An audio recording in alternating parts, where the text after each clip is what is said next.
Hi everyone, this is Fogbound Turtle, and today we are in X-Plane 11, and what I have today is this new FlyJSim Q4XP.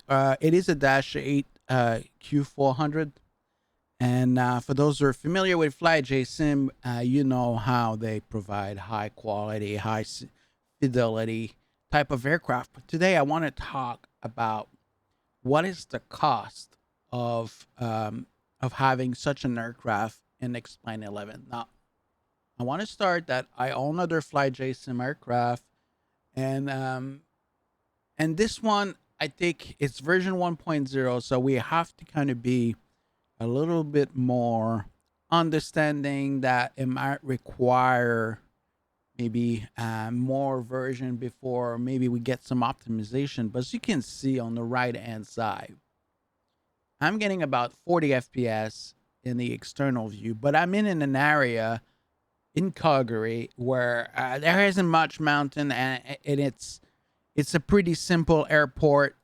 So graphic wise, I mean, it's not drawing much.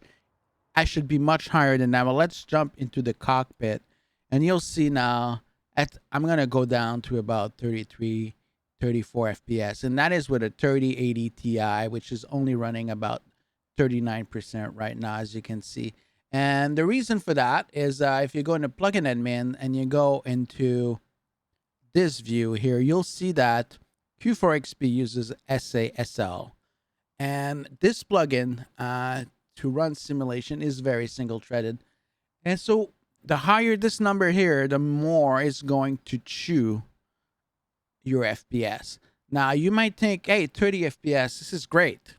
This is good enough for flying an aircraft, and I would tend to agree with you. But I have a really beefy PC, and in different airport where I have custom scenery and custom airport, that number goes down in the low 20s.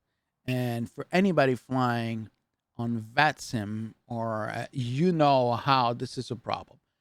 And so this aircraft is in this current state, even though it has all this really high fidelity, it is probably going to kick you out of VATSIM at least once or twice. So let's just, you know, start initiating some powers and some screens and see, how the aircraft perform under these conditions. You'll see that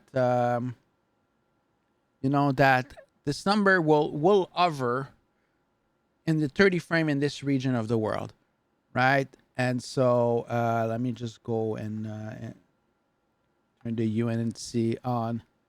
So great simulation, great aircraft, really fun to fly. It's got this really complex de-icing system for the propeller. This is why it's used in Nordic countries like in Canada, regional flight to Yukon, Northwest Territory. You see the Dash 8s everywhere. Great aircraft, but the price to pay is very low FPS. So I just want to make this quick video and put you guys on notice that this might be a problem for you if you don't have the greatest PC. You may have to even lower some graphic settings so that you have enough overhead so you can run this aircraft. Personally, I flew quite a bit yesterday. I didn't go into the lower 20s, but I was in 25, 26, 27 FPS sometimes in flights with my current settings. So just beware. And that is with a 3080 Ti, right? And an AMD 3800X. I just want to mention that. So this is what you get. So just be mindful with this aircraft. Hopefully FlyJSim does provide some update. They've already issued like 2 patches since yesterday, and the aircraft just came out yesterday. So I'm not worried about them updating the aircraft.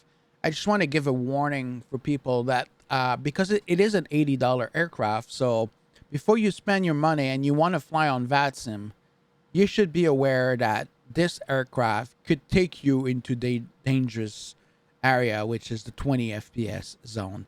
So just be mindful of that. I am not a Dash 8 pilot. I am just a guy who used to own it on P3D, so I know enough just to fly it. You should not listen to me for any advice on how to fly the Dash 8. But here we go, guys. I just wanted to talk about this and wish you guys a good weekend. Bye.